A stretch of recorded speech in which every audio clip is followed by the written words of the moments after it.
जय लक्ष्मी नारायण जी की। भगवान विष्णु जी की यह कथा, माँ लक्ष्मी जी की यह कथा जो आपके सम्मुख हम लेके आ रहे हैं, उसे कृपया ध्यान पूर्वक सुने। एक बार भगवान विष्णु के मन में धरती पर घूमने की इच्छा हुई और वह अपनी यात्रा की तैयारी में लग गए। स्वामी को तैयार होता देखकर माता लक्ष्मी ने पूछा, आज प्रातःकाल स्वामी आप कहाँ जाने की तैयारी में जुटे हो?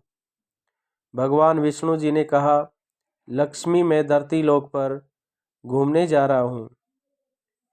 कुछ समय चिंतन करके माता ने कहा, हे देव, अगर आपकी आज्ञा हो तो क्या मैं भी आपके साथ आ सकती हूँ? भगवान विष्णु ने 2 पल सोच विचार कर फिर कहा, एक शर्त पर तुम मेरे साथ आ सकती हो। तुम धरती पर पहुंचकर उत्तर दिशा की ओर नहीं देखोगी। इस शर्त से माता लक्ष्मी सहमत हो गई। प्रातः माता लक्ष्मी और भगवान विष्णु धरती पर पहुंचे। उसी समय सूर्य देवता आगमन हुआ। माँ लक्ष्मी भगवान विष्णु को दिया वचन भूल गई। माँ लक्ष्मी भगवान विष्णु को दिया अपना वचन भूल गई। धरती की सुंदरता को देखकर माता लक्ष्मी अत्यंत प्रसन्नचित हुई और भगवान विष्णु को दिया वचन भूल गई। धरती को देखती देखती कब उत्तर दिशा की ओर देखने लगी, पता ही नहीं चला। उत्तर दिशा में मैं माता लक्ष्मी को एक बहुत ही सुंदर बगीचा नजर आया और उस तरफ से भीनी भीनी खुशबू के साथ बहुत ही सुंदर सुंदर फूल खिले थे।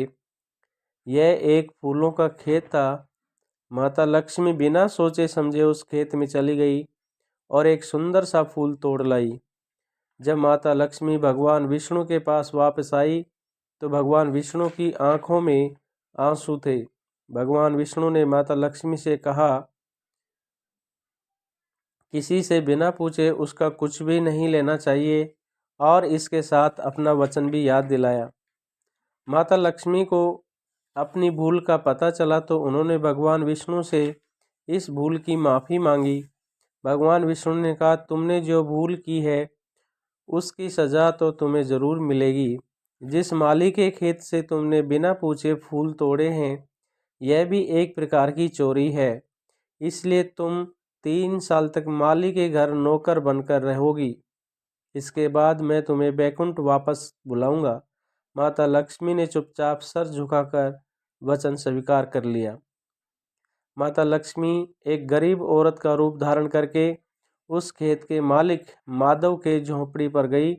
माधव ने पूछा, बहन तुम कौन हो और इस समय तुम्हें क्या चाहिए? तब माता लक्ष्मी ने कहा, मैं एक गरीब औरत हूँ, मेरी देखभाल करने वाला कोई नहीं, मैंने कई दिनों से खाना भी नहीं खाया, मुझे कोई भी काम दे दो और मैं तुम्हारे घर का काम भी कर दिया करूँगी। बस मुझे अपने घर में एक कोने में आसरा दे दो। माधव बहुत ही अच्छे दिल का मालिक था, उसे दया आ गई, लेकिन उसने कहा, बहन मैं तो बहुत ही गरीब हूँ, मेरी कमाई से मेरे घर का खर्च मुश्किल से चलता है, लेकिन अगर मेरी 3 की जगह 4 बेटियाँ होती तो मैं भी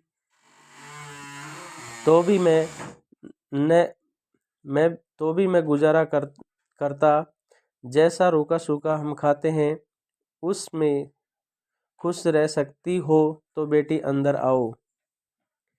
माता लक्ष्मी को अपनी झोंपड़ी में शरण दे दी और माता लक्ष्मी 3 साल उस माधव के घर पर नौकरानी बनकर रही। जिस दिन माता लक्ष्मी माधव के घर आई थी, उस दिन से दूसरे दिन ही माधव को इतनी आमदनी हुई, उसने एक गाय खरीद ली। धीरे धीरे माधव ने काफ़ी ज़मीन खरीद ली और सबने अच्छे अच्छे कपड़े भी बनवा लिए और फिर एक बड़ा पक्का घर भी बनवा लिया और बेटियों और बीबी ने गहने भी बनवा लिए। माधव हमेशा सोचता था कि मुझे यह सब इस महिला के आने के बाद मिला है। इस बेटी के रूप में मेरी किस्मत बदल गई है। एक दिन माधव जब अपने खेतों से काम खत्म करके घर आया तो उसने अपने घर के सामने द्वार पर एक देवी स्वरूप गहनों से सजी एक औरत को ध्यान से देखकर पहचान गया। यह तो मेरी मुँह बोली बेटी यानी वही औरत है। वह पहचान गया कि यह तो साक्षात माता लक्ष्मी है। अब वह माधव का पूरा परिवार बाहर आ गया था और सब हैरान हो गए माता लक्ष्मी को देख रहे थे। माधव बोला, हे माता, हमें माफ़ कर, हमने तेरे से अनजाने में घर और खेत में काम करवाया। माता, यह कैसा अपराध हो गया। माता, हम सबको माफ़ कर दे। तब माता लक्ष्मी मुस्कुराई और बोली, हे माधव, तुम बहुत ही अच्छे और दयालु व्यक्ति हो। तुमने मुझे अपनी बेटी की तरह रखा। इसके बदले मैं तुम्हें वरदान देती हूँ कि तुम्हारे पास कभी भी खुशियों की और धन की कमी नहीं रहेगी। तुम्हें सारे सुख मिलेंगे जिसके तुम हकदार हो। और फिर माता अपने स्वामी के द्वार भेजे गए रथ में बैठकर बैकुंठ चली गई। गुरुवार को भगवान विष्णु की उपासना बहुत फलदायी मानी जाती है। अगर इस दिन भगवान विष्णु के इन मंत्रों का जाप किया जाए तो निश्चय ही धन संबंधी हर परेशानी दूर हो जाती है। ओम भूरिदा भूरि देहिनो माद्रम भूर्याव्र भूरि गेन्द्रीन्द्र दितस्सि। हे भूरिदा, तुम वीर वृताहन पुरुषों द्वारा सुने गए हो। आओ और हमारी पूजा करो। हे राधासी, हे लक्ष्मीपति भगवान विष्णु, आप महादानी हो। आप एक सामान्य दान दाता ही नहीं बल्कि बड़े दानी हैं।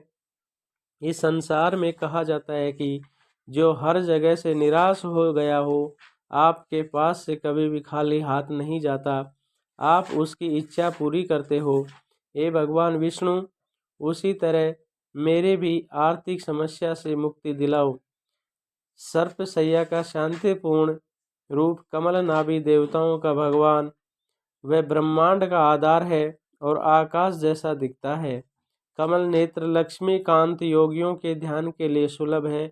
मैं सभी लोगों के एकमात्र स्वामी विष्णु की पूजा करता हूँ जो इस संसार के भय को दूर करते हैं। भगवान विष्णु को जगत पालक कहा जाता है। वे पूरी दुनिया के पालनहार हैं। इसीलिए हमेशा पीले फूल व पीला वस्त्र उन्हें अर्पित करने चाहिए और इस मंत्र से उनका स्मरण करना चाहिए। इससे जीवन में सकारात्मक विचारों और घटनाओं का विकास होता है। भगवान विष्णु और लक्ष्मी की पूजा जिस घर में होती है वहाँ सुख और समृद्धि का भी वास होता है। जय श्री कृष्णा, जय श्री कृष्णा, जय लक्ष्मी नारायण, जय लक्ष्मी नारायण, जय लक्ष्मी नारायण।